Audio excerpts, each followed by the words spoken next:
नमस्कार, अनाली टीवी में आपका बहुत स्वागत है और मैं हूं आपके साथ अनुपमा खोपरे। और बुलेटिन की शुरुआत करते हैं राजधानी भोपाल की बड़ी खबर के साथ, जहां सीएम शिवराज सिंह चौहान के आज कई सारे कार्यक्रम हैं। आपको बता दें कि सुकतरा जाएंगे सीएम शिवराज सिंह चौहान, जहां सुकतरा में जन दर्शन कार्यक्रम में शामिल होंगे। साथ ही राजा दलपत शाह की मूर्ति का भूमि पूजन करेंगे। जनसभा को मुख्यमंत्री शिवराज सिंह चौहान इस दौरान संबोधित भी करने वाले हैं। वहीं करोड़ों के विकास कार्यों की मुख्यमंत्री सौगात देते भी नजर आएंगे। आपको बता दें कि बीजेपी प्रदेश भर में विकास पर्व मना रही है और इसी के मद्देनजर तमाम जिलों में मुख्यमंत्री शिवराज सिंह चौहान पहुंच रहे हैं, जहां पर जनता से सीधे संवाद भी किया जा रहा है और साथ ही उस क्षेत्र की जरूरतों के मुताबिक वहां पर विकास कार्यों की सौगात भी मुख्यमंत्री शिवराज सिंह चौहान के द्वारा दी जा रही है। इसी के तहत आज सीएम शिवराज सिंह चौहान सुकतरा जाएंगे, जहां पर राजा दलपत शाह की मूर्ति का भूमि पूजन करेंगे। साथ ही जनदर्शन कार्यक्रम होने वाला है, जिसमें मुख्यमंत्री शिवराज सिंह चौहान शिरकत करेंगे और साथ ही जनसभा को संबोधित किया जाएगा और करोड़ों के विकास कार्यों की सौगात भी मुख्यमंत्री शिवराज सिंह चौहान के द्वारा दी जाएगी। तो देखिए, बेहद ही खास कार्यक्रम सीएम शिवराज सिंह चौहान का, क्योंकि चुनाव के मद्देनजर ये कार्यक्रम हर क्षेत्र में, हर जिले में काफी विशेष है और ऐसे में बीजेपी के जो तमाम कार्यकर्ता है सीएम शिवराज सिंह चौहान के स्वागत के लिए और पूरी तरीके से तैयार है। और साथ ही देखा जाए तो पुलिस प्रशासन की टीम भी अलर्ट है, क्योंकि कहीं ना कहीं जो बारिश होती है वो भी कार्यक्रमों में खलल डालती है और इसके मद्देनजर बारिश के तहत और सुरक्षा के लिहाज से पुख्ता इंतजाम मुख्यमंत्री शिवराज सिंह चौहान के इस दौरे को लेकर किए गए हैं। तो काफी खास दौरा है आज सीएम शिवराज सिंह चौहान का, जहां पर वो करोड़ों की सौगात तो देते नजर आएंगे ही। और देखिए, लोकसभा चुनाव और विधानसभा चुनाव की बात कर ली जाए तो मध्य प्रदेश में 3 महीने के बाद में विधानसभा चुनाव होने वाले हैं और ऐसे में बीजेपी हर वो संभव कोशिश कर रही है जिससे जो प्रदेश की जनता है उसे अपनी ओर आकर्षित कर सके। और इसी के मद्देनजर अब सीएम शिवराज सिंह चौहान का ये एक विशेष दौरा, जहां पर वो सुकतरा जाएंगे और विकास कार्यों की सौगात देते नजर आएंगे और साथ ही जनदर्शन कार्यक्रम में शामिल होंगे, जहां पर जनता से संवाद किया जाएगा, उनकी समस्याएं सुनी जाएगी, उसका निराकरण करते भी मुख्यमंत्री शिवराज सिंह चौहान नजर आने वाले हैं। देखिए, बेहद ही खास कार्यक्रम आज सीएम शिवराज सिंह चौहान का, जहां पर वो जनता को सौगात देते नजर आएंगे और जनसभा को संबोधित भी इस दौरान सीएम शिवराज सिंह चौहान करेंगे और राज्य सरकार और केंद्र सरकार की जो तमाम योजनाएं हैं जिसका लाभ जनता ले सकती है उसके लिए जागरूक भी करेंगे और साथ ही उनकी जो समस्याएं सामने आ रही है और साथ ही फीडबैक लेते भी नजर आएंगे कि आम जनता तक जो योजनाएं चलाई जा रही है राज्य और केंद्र सरकार के द्वारा वो उन तक पहुंच रही है या नहीं। ज्यादा जानकारी लेंगे, हमारे साथ में विशेष संवाददाता वैभव गुप्ता जुड़ गए हैं। वैभव, देखा जाए तो जैसे जैसे चुनाव करीब आ रहा है, अब लगातार बीजेपी चुनावी तैयारी में जुटी हुई है। इसी के चलते हर जिले का दौरा मुख्यमंत्री शिवराज सिंह चौहान करते नजर आ रहे हैं। आज सुकतरा का दौरा है, किस प्रकार का आयोजन किया गया है और क्या कुछ तैयारियां की जा रही है? बिल्कुल, चुनावी साल है और चुनावी साल में शिवराज सरकार के द्वारा विकास पर्व मनाया जा रहा है, जिसके तहत मुख्यमंत्री शिवराज सिंह चौहान लगातार दौरे भी कर रहे हैं, क्योंकि इस पर्व के दौरान जो कि महीने भर की अवधि में चलेगा और इस पर्व में 2 लाख करोड़ रुपए की जो सौगातें हैं, भूमि पूजन है, वो की सरकार के द्वारा किए जाएंगे। तो आज बेहद महत्वपूर्ण कार्यक्रम है। सुकतरा में सुकतरा विधानसभा जाएंगे, वहां पर दलपत टापू है, वहां पर एक मूर्ति का अनावरण मुख्यमंत्री शिवराज सिंह चौहान के द्वारा किया जाएगा और उसके बाद मुख्यमंत्री शिवराज सिंह चौहान वहां पर एक जनसभा को संबोधित करने जाएंगे। स्थानीय जो जनता है वहां पर लोगों से संवाद भी करेंगे। इसके साथ ही करोड़ों रुपए के विकास कार्यों का लोकार्पण भी सुकतरा में किया जाएगा। तो बेहद महत्वपूर्ण है, क्योंकि मुख्यमंत्री शिवराज सिंह चौहान जब भी अब किसी भी जिले में जा रहे हैं तो अपने साथ में सौगातों की पोटली भर के ले जा रहे हैं। उसके साथ ही कई घोषणाएं भी कर रहे हैं, क्योंकि चुनावी साल भी है, स्पष्ट चुनावी साल है और सरकार फिर से चाहती है एक बार कि मध्य प्रदेश में भाजपा की ही सरकार बने। तो आज सुकतरा का दौरा रहेगा, मूर्ति का अनावरण किया जाएगा, जनसभा को संबोधित किया जाएगा और करोड़ों रुपए के विकास कार्यों की सौगात दी जाएगी। जी वैभव, लेकिन लगातार विपक्ष की ओर से निशाना साधा जा रहा है कि एक तरफ कहा जा रहा है कि राज्य सरकार कर्ज तले दबी है। जानकारी में ये सामने आ रहा है कि अभी 3 महीने के लिए और राज्य सरकार कर्ज लेने वाली है। ऐसे में लगातार विपक्ष की ओर से यही निशाना साधा जा रहा है कि कर्ज लेकर सीएम शिवराज सिंह चौहान विकास पर्व के तहत फ्री की रेवड़ियां बांट रहे हैं। इस प्रकार का आरोप लगातार विपक्ष की ओर से लगाया जा रहा है। हाँ बिल्कुल, विपक्ष के द्वारा जो आरोप लगाए जा रहे हैं वो भी बिल्कुल सही है, क्योंकि सरकार लगातार खुले बाजार से कर्ज ले रही है।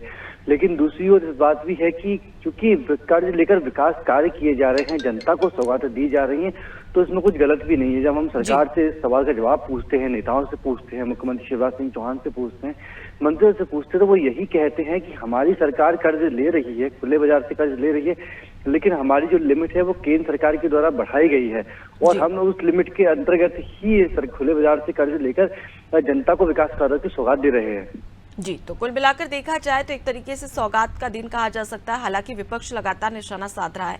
फिलहाल के लिए आप हमारे साथ में बने रहिए वैभव, आगे भी आपसे जानकारी लेंगे। तो देखिए, सीएम शिवराज सिंह चौहान के आज कई सारे कार्यक्रम हैं और विकास पर्व के तहत आज सितरा सीएम शिवराज सिंह चौहान जाने वाले हैं, जहां पर जनदर्शन करेंगे और उसके साथ ही विकास कार्यों की सौगात भी मुख्यमंत्री शिवराज सिंह चौहान देते नजर आएंगे। यानी कि कुल मिलाकर देखा जाए तो चुनाव के मद्देनजर अब बीजेपी पूरी तैयारी में जुटी हुई है और इसी तैयारी के मद्देनजर सीएम शिवराज सिंह चौहान का आज विशेष कार्यक्रम।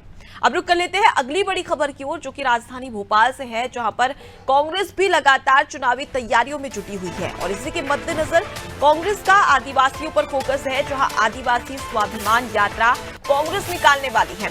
आज स्वाभिमान यात्रा का शुभारंभ होगा, जहां सीधी से स्वाभिमान यात्रा का शुभारंभ किया जाएगा। वहीं 20 दिन तक ये स्वाभिमान यात्रा चलेगी, जहां ट्राइबल मैनिफेस्टो तैयार कांग्रेस कर चुकी है। और आपको बता दें कि आदिवासी दिवस पर झाबुआ में समापन भी होगा, जहां 7 अगस्त को विश्व आदिवासी दिवस है और इसी के मद्देनजर अब ये एक विशेष यात्रा आदिवासियों को साधने के लिए कांग्रेस की ओर से निकाली जा रही है, जहां पर कमलनाथ इस यात्रा का समापन करने वाले हैं। आपको बता दें कि हर दिन 2 विधानसभा तक ये यात्रा पहुंचेगी, जहां 35 विधानसभाओं पर ये यात्रा पहुंचने वाली है। ज्यादा जानकारी लेंगे, हमारे साथ में वैभव लगातार जुड़े हुए। वैभव, लगातार देखा जा रहा है कि जैसे जैसे चुनाव करीब आ रहा है, अब हर पार्टी यात्रा शुरू कर चुकी है। अब इसमें अगर देखा जाए तो आदिवासी को साधने के लिए अब कांग्रेस भी यात्रा करेगी, जिसका नाम रखा गया है आदिवासी स्वाभिमान यात्रा। हाँ बिल्कुल, जैसे जैसे चुनाव नजदीक आ रहे हैं वैसे वैसे चाहे सरकार की बात की जाए चाहे विपक्ष की बात की जाए, उन्हें आदिवासी वर्ग के विकास के, आदिवासी वर्ग के कल्याण की बातें याद आने लगी हैं। और जिस तरह से हमने देखा कि हाल ही में सीधी में प्रवेश शुक्ला जो कांड हुआ था, उसके बाद तो एक बार फिर से आदिवासी के विकास को लेकर चर्चा का दौर एक बार फिर से शुरू हो गया है। तो आदिवासियों के वोट बैंक को साधने के लिए कांग्रेस के द्वारा सम्मान स्वाभिमान यात्रा निकालने जाने वाली है, जिस यात्रा का आज से शुभारंभ होगा। करीबन 35 विधानसभाओं तक ये यात्रा पहुंचेगी और विश्व आदिवासी दिवस के अवसर पर इस यात्रा का समापन किया जाएगा। समापन कार्यक्रम में खुद पूर्व मुख्यमंत्री कमलनाथ भी पहुंचेंगे और आदिवासियों को लेकर कोई बड़ी घोषणा भी कर सकते हैं समापन अवसर पर। ऐसी बात मानी जा रही है, ऐसी चर्चाओं में है, कांग्रेस कार्यालय में इस तरह की खबरें सुनने को मिल रही है। तो बेहद महत्वपूर्ण है कि आदिवासियों के वोट बैंक को साधने के लिए कांग्रेस को भी आदिवासियों की याद आई है। यात्रा की आज से शुरुआत होने जा रही है और इस यात्रा के माध्यम से कांग्रेसी 35 विधानसभा सीट तक पहुंचने की कोशिश कर रहे हैं, जो कि आदिवासियों पर जिनका मतलब कह सकते हैं कि आदिवासियों की संख्या यहाँ पर अधिक है। तो हर परिवार तक आदिवासियों की पहुंचने की कोशिश की जाएगी यात्रा के माध्यम से। यात्रा प्रतिदिन 2 विधानसभाओं तक पहुंचेगी और आदिवासी वर्ग के कल्याण की बात करेगी और इसके साथ ही जो फीडबैक निकल कर आएगा उसके आधार पर एक ट्राइबल मैनिफेस्टो भी तैयार किया जाएगा। जी, तो कुल मिलाकर देखा जाए तो जिस प्रकार से मध्य प्रदेश की राजनीति में बीजेपी या कांग्रेस दोनों ही पार्टी की बात कर ली जाए तो आदिवासियों को साधने के लिए हर संभव प्रयास कर रही है। अब इसी के तहत जैसे विश्व आदिवासी दिवस आने वाला है तो कांग्रेस आदिवासी स्वाभिमान यात्रा निकाल रही है, लेकिन वहीं पर अगर बीजेपी की बात कर ली जाए तो आदिवासियों को साधने के लिए और विश्व आदिवासी दिवस पर कुछ बड़ा कार्यक्रम क्या बीजेपी की ओर से किया जा रहा है? हाँ बिल्कुल, बीजेपी हर साल विश्व आदिवासी दिवस के अवसर पर एक बड़ा कार्यक्रम आयोजित करती है, क्योंकि जिस तरीके से हम देख रहे हैं कि विकास पर्व मनाया जा रहा है, तो विकास पर्व का जो रूट प्लान तैयार किया गया है वो इसके अंतर्गत विश्व आदिवासी दिवस के अवसर पर भी मुख्यमंत्री शिवराज सिंह चौहान जो आदिवासी जिले होते हैं, आदिवासी विधानसभा होती है, वहां पहुंचेंगे और आदिवासियों के विकास को लेकर बड़ी बातें भी करेंगे और उन्हें भी कुछ न कुछ सौगात जरूर देंगे। जी, तो कुल मिलाकर देखा जाए तो सौगातों का दिन आदिवासियों के लिए कहा जा सकता है। फिलहाल के लिए आप हमारे साथ में बने रहिए वैभव, आगे भी आपसे जानकारी लेंगे। देखिए, कांग्रेस का आदिवासियों पर फोकस और इसी के मद्देनजर 20 दिन तक स्वाभिमान यात्रा कांग्रेस निकालने वाली है, जिसका समापन पीसीसी चीफ कमलनाथ करते नजर आएंगे और चुनाव के लिहाज से ये यात्रा और ये जो कार्यक्रम आयोजित किए जा रहे हैं आदिवासी वर्ग को साधने के लिए, ये काफी खास है। अब अगली बड़ी खबर की ओर रुख कर लेते हैं, जो कि शिवपुरी से है, जहां पर आपको बता दें कि महिला का हाई वोल्टेज ड्रामा देखने को मिला है। माफ कीजिएगा, बड़ी खबर आपको राजधानी भोपाल से बता रहे हैं, जहां पर दिग्विजय सिंह का ग्वालियर दौरा है। आपको बता दें कि प्रियंका गांधी के दौरे से पहले ग्वालियर जाएंगे और जहां पर ग्वालियर में कार्यकर्ताओं से बैठक लेंगे और साथ ही 19 और 20 जुलाई को बैठक लेने वाले हैं, जहां पर आम सभा की तैयारियों की समीक्षा की जाएगी और साथ ही 21 जुलाई को प्रियंका की आम सभा होने वाली है। उससे पहले दिग्विजय सिंह ग्वालियर जाने वाले हैं, जहां पर प्रियंका गांधी के दौरे से पहले दिग्विजय सिंह ग्वालियर में जाकर तमाम जो कार्यकर्ता है उनकी बैठक लेंगे। और जानकारी के लिए आपको बता दें कि 19 और 20 जुलाई को ये बैठक होने वाली है, यानी कि आज और कल ये बैठक होगी, जहां पर आम सभा की तैयारियों को लेकर भी समीक्षा बैठक करते दिग्विजय सिंह नजर आने वाले हैं। ज्यादा बातचीत के लिए हमारे साथ में वैभव गुप्ता लगातार जुड़े हुए हैं। वैभव, प्रियंका गांधी का दौरा और उससे पहले दिग्विजय सिंह का दौरा और कई सारी बैठकें, किस प्रकार की रणनीति बनाई जाएगी, क्योंकि कार्यकर्ताओं की बैठक भी होने वाली है और उसके बाद में आम सभा की तैयारियों को लेकर भी समीक्षा बैठक करेंगे। बिल्कुल, जब ग्वालियर में प्रियंका गांधी एक जनसभा को संबोधित करने के लिए पहुंचेंगी, मेला ग्राउंड में पूरा कार्यक्रम आयोजित होगा, तो कहीं ना कहीं ग्वालियर चंबल संभाग को ही साधने की कोशिश कांग्रेस के द्वारा की जाएगी। तो सिंधिया के गढ़ को भेजने के लिए, सिंधिया को उसके ही गढ़ में घेरने के लिए ये पूरी प्लानिंग केंद्रीय के नेतृत्व के द्वारा तैयार की गई है, जिसके अंतर्गत प्रियंका गांधी ग्वालियर पहुंचने वाली हैं, जनसभाओं को संबोधित करेंगी। उस जनसभा में ज्यादा से ज्यादा कांग्रेस के कार्यकर्ता पहुंचे, ज्यादा से ज्यादा भीड़ पहुंचे, उसी की तैयारियों के लिए दिग्विजय सिंह आज और कल दौरे पर रहेंगे, कार्यकर्ताओं के साथ बैठक करेंगे, ग्वालियर में बैठक होगी। हम कह सकते हैं कि जब जैसे एंट्री पॉइंट होता है, चाहे वो भितरवा विधानसभा की बात की जाए, चाहे वो कर्रा विधानसभा की बात की जाए, चाहे ग्वालियर चंबल संभाग की प्रत्येक विधानसभा तक दिग्विजय सिंह पहुंचेंगे और कार्यकर्ताओं के साथ संवाद करके उनसे कहेंगे कि ज्यादा से ज्यादा संख्या में लोगों को अपने साथ प्रियंका गांधी की सभा में उनको सुनने के लिए लेकर आइए, क्योंकि ग्वालियर चंबल संभाग एक बेहद महत्वपूर्ण संभाग है और जिस तरीके से 2018 के विधानसभा चुनाव में वहां से लीड मिली थी, लेकिन सत्ता के उलटफेर को हमने देखा और फिर वहां से जो कांग्रेस की लीड थी वो उपचुनाव के बाद वो लीड कम हो गई। तो अपनी लीड को बरकरार रखने के लिए और सिंधिया को उनके गढ़ में खेलने के लिए ही ये कार्यक्रम आयोजित किया जा रहा है, जिसमें दिग्विजय सिंह इसकी तैयारियों के लिए आज पहुंचेंगे और शहरी और ग्रामीण कार्यकर्ताओं से बातचीत करेंगे। जी, लेकिन अगर देखा जाए वैभव, तो बीजेपी की भी यहाँ पर अच्छी पकड़ है, क्योंकि ज्योतिरादित्य सिंधिया का ग्वालियर गढ़ कहा जाता है और ग्वालियर संभाग की बात कर ली जाए तो वहां पर भी बीजेपी ने अच्छा प्रदर्शन किया था। हालांकि यहाँ पर कहीं ना कहीं एक बड़ी चुनौती होगी कांग्रेस के लिए। फिलहाल के लिए आप हमारे साथ में बने रहिए। देखिए, दिग्विजय सिंह का ग्वालियर दौरा, जहां पर चुनाव के मद्देनजर ये विशेष दौरा है। प्रियंका गांधी ग्वालियर आने वाली है, लेकिन उससे पहले दिग्विजय सिंह वहां पर कार्यकर्ताओं से बैठक करेंगे, बैठक में चर्चा की जाएगी और साथ ही आम सभा की तैयारियों को लेकर भी दिग्विजय सिंह तमाम समीक्षा बैठक करते नजर आएंगे और साथ ही जो रणनीतियां बनाई जाएगी वो कांग्रेस की ओर से दिग्विजय सिंह बनाने वाले हैं। अगली बड़ी खबर की ओर रुख कर लेते हैं, जो कि राजधानी भोपाल से है, जहां पर लगातार चीतों की मौत हो रही है। आपको बता दें कि आज प्रधानमंत्री नरेंद्र मोदी ने बैठक बुलाई है, जहां पर प्रोजेक्ट से जुड़े अधिकारियों को तलब किया जाएगा और साथ ही आपको बता दें कि लगातार चीतों की मौत हो रही है, जहां प्रोजेक्ट पर कई सारे सवाल भी खड़े हो रहे हैं। तो मध्य प्रदेश में जिस प्रकार से कुनू नेशनल पार्क में चीतों को लाया गया था और उसी के बाद में आपको बता दें कि साउथ अफ्रीका से चीतों को लाया गया था, 20 चीते थे, लेकिन उनमें से कई सारे चीतों की मौत हो गई है और इसी पर लगातार सवाल उठ रहे हैं कि आखिर लगातार मध्य प्रदेश में चीतों की मौत क्यों हो रही है। और कहीं ना कहीं केंद्र सरकार, राज्य सरकार और तमाम जो अधिकारी है जिसको इसकी जिम्मेदारी दी गई है, उन पर भी लगातार सवाल खड़े हो रहे हैं। ज्यादा जानकारी के लिए हमारे साथ में वैभव जुड़े हुए हैं। वैभव, लगातार मध्य प्रदेश में चीतों की मौत हो रही है, कई बार सुप्रीम कोर्ट ने भी इस पर नाराजगी जाहिर की और कहा कि अगर मध्य प्रदेश में इस प्रकार की व्यवस्था नहीं हो पा रही है या फिर लगातार चीतों की मौत हो रही है तो ऐसे में राजस्थान शिफ्ट किया जाना चाहिए, लेकिन उसके बावजूद भी अधिकारी यहां पर कोई भी एक्शन लेने को तैयार नहीं है। अब इसी के तहत अब प्रधानमंत्री नरेंद्र मोदी ने बैठक बुलाई है। केंद्रीय वन एवं पर्यावरण मंत्री भूपेंद्र यादव ने स्पष्ट कर दिया है कि चीतों को कहीं भी स्पष्ट नहीं किया जाएगा। चीतों की बेहतरी के लिए लगातार टीमें भी बनाई गई हैं और टीमों में लगातार बदलाव भी किया जा रहा है। अब हम असल खबर की बात करते हैं कि जिस तरीके से 8 चीतों की मौत हुई है और कहीं ना कहीं पीएम नरेंद्र मोदी ने अपने जन्मदिन के अवसर पर देश की जनता को चीतों का एक कह सकते हैं सौगात और उपहार जो गिफ्ट दिया था, उस गिफ्ट को लेकर ही अब कई तरह के सवाल खड़े हो रहे हैं।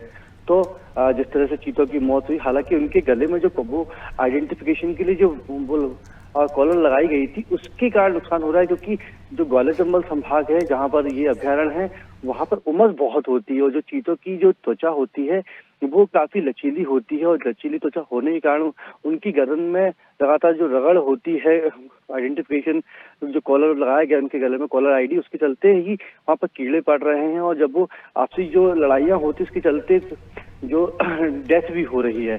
तो आज दिल्ली में एक बड़ी बैठक बुलाई गई है, लगातार चीतों की जो मौत हो रही है वहाँ पर इस प्रोजेक्ट से जुड़े हुए जो मध्य प्रदेश के अधिकारी हैं उन्हें भी तलब किया गया है, उनसे स्टेटस रिपोर्ट मांगी गई है, अपडेट रिपोर्ट मांगी गई है, कारण क्या है और अब चीतों को बचाने के लिए सरकार किस तरीके से एक्शन प्लान को और ज्यादा मजबूत करेगी। क्योंकि बारिश की शुरुआत हुई है लेकिन अभी भी ग्वालियर चंबल संभाग में अब बहुत उमस है और जहाँ पर श्योपुर है, श्योपुर में और ज्यादा उमस है क्योंकि वहाँ पर बहुत ज्यादा बारिश होती नहीं है। तो आज जो बैठक है उसमें मौसम को लेकर भी अपडेट दिया जाएगा और जो कॉलर आईडी गले में लगाएगा उसको हटाने के बाद अब सरकार किस तरीके से उनकी सुरक्षा के लिए कुछ नए इक्विपमेंट लगाएगी उस पर भी चर्चा की जाएगी। जी, तो कहीं ना कहीं देखा जाए वैभव, तो अब केंद्र सरकार भी इसके खिलाफ सजग होती नजर आ रही है और अब ऐसे में देखने वाली बात होगी कि क्या एक्शन लिया जाता है और साथ ही चीतों की सुरक्षा के लिए और जो लगातार मौत हो रही है, जैसा कि आपने भी जिक्र किया कि 8 चीतों की अब तक मौत हो चुकी है, उस पर केंद्र सरकार क्या कुछ रुख अपनाती है, इस बैठक के बाद में साफ हो पाएगा। फिलहाल के लिए आप हमारे साथ में बने रहिए। तो देखिए, लगातार मध्य प्रदेश में चीतों की मौत हो रही है और इसी पर सवाल खड़े हो रहे हैं। 20 चीते लाए गए थे और उसमें से 8 चीतों की मौत हो गई है और ऐसे में अब एक और बड़ी बैठक, प्रधानमंत्री नरेंद्र मोदी इस बैठक की अध्यक्षता करने वाले हैं और साथ ही अधिकारियों से इस पूरे जो प्रोजेक्ट है, चीता प्रोजेक्ट, उसकी जानकारी लेते भी नजर आएंगे। अब बात कर लेते हैं मध्य प्रदेश के मौसम के मिजाज की। आपको बता दें कि मध्य प्रदेश में मानसून की सक्रियता बढ़ी है, जहां 9 जिलों में भारी बारिश की चेतावनी मौसम विभाग की ओर से दी गई है। प्रदेश में 5 मौसम प्रणालियां सक्रिय है और इसी के चलते मध्य प्रदेश में भारी बारिश की चेतावनी मौसम विभाग की ओर से दी गई है। आपको बता दें कि कई सारे ऐसे जिले हैं जहां पर लगातार बारिश हो रही है, तो कुछ जिले ऐसे भी हैं जहां पर उमस के साथ में हल्की बूंदाबांदी हो रही है। लेकिन अब मौसम विभाग ने ये चेतावनी जारी की है कि 9 जिले ऐसे हैं मध्य प्रदेश में जहां पर भारी बारिश हो सकती है। ज्यादा जानकारी लेंगे, हमारे साथ में वैभव लगातार जुड़े हुए। वैभव, प्रदेश में लगातार मानसून सक्रिय होता हुआ नजर आ रहा है और इसी के चलते अब मौसम विभाग ने चेतावनी भी दे दी है कि 9 जिले ऐसे हैं जहां पर भारी बारिश होने वाली है। हाँ बिल्कुल, 9 जिलों के लिए भारी बारिश का अलर्ट मौसम विभाग के द्वारा जारी किया गया है। लेकिन हम ग्वालियर चंबल संभाग की बात करें तो वहां भी अभी उतनी बारिश नहीं हुई है जो कि हम देखें कि जो आदिवासी बेल्ट हुआ, धार, बुरहानपुर, मालवा की बात की जाए, यहाँ जितनी बारिश हो रही है। भोपाल में कल बहुत तेज बारिश का दौर देखने को मिला, विदिशा में कल बहुत तेज बारिश हुई है। और लेकिन हम इसके विदिशा के जब हम आगे चलते हैं अनुपमा, तो वहाँ बारिश का बहुत ज्यादा दौर देखने को नहीं मिल रहा है। वहाँ उमस से लोग परेशान हैं, तेज गर्मी से लोग परेशान हैं। भगवान से प्रार्थना कर रहे हैं कि जल्द से जल्द तेज बारिश का दौर वहाँ भी देखने को मिले ताकि किसानों के चेहरे पर भी खुशी नजर आए। तो जो खबर मिली है मौसम विभाग से काफी अच्छी है। 9 जिलों के लिए भारी बारिश का अलर्ट जारी किया गया। हालांकि लोगों के माथे पर चिंता की लकीरें हैं, खुद सरकार के माथे पर चिंता की लकीरें हैं कि क्योंकि जब बारिश होती है तो नदियों का जो वाटर लेवल होता है काफी तेजी से बढ़ जाता है। तो जो सटे हुए इलाके हैं, नदियों के पास वाले तट वाले इलाके, वहां से लोगों से दूर रहने को भी कहा गया है। तो और मौसम विभाग पर लगातार जानकारी मांगी जा रही है कि किन किन जगह पर ज्यादा बारिश हो सकती है और वहाँ की जो नदियां हैं उसको लेकर एनडीआरएफ, एसडीआरएफ को सचेत भी किया गया है। जी, तो लगातार मध्य प्रदेश में अगर ज्यादा बारिश होती है तो ऐसे में कई सारी जो नदियां हैं, नाले हैं, वो उफान पर रहते हैं और कई बार लापरवाही भी देखने को मिलती है। हालांकि प्रशासन पूरी तरीके से सजग है और ऐसे में मौसम विभाग लगातार अपना जो अपडेट है मौसम को लेकर वो जारी कर रहा है। फिलहाल के लिए बहुत शुक्रिया वैभव, तमाम जानकारी हम तक पहुंचाने के लिए। देखिए, मध्य प्रदेश में मानसून सक्रिय हो चुका है और इसी के मद्देनजर मौसम विभाग ने ये अलर्ट जारी कर दिया है कि 9 जिले ऐसे हैं जहां पर भारी बारिश होने वाली है। साथ ही आपको बता दें कि गरज चमक के साथ में बिजली भी गिर सकती है। ये मौसम विभाग की ओर से आकाशीय बिजली गिरने की संभावना भी जताई गई है। ऐसे में लोगों को जरूरत है कि वो लगातार बारिश होने से हो रही है ऐसे में बचे और उसके साथ ही अगर हम बात करें जो नदियां हैं जिनका जलस्तर लगातार बढ़ते जा रहा है, ऐसे में सावधानी बरतने की भी आम जनता को काफी ज्यादा जरूरत है। इसी के साथ बुलेटिन में इतना ही। देखते रहिए नादी टीवी। नमस्कार।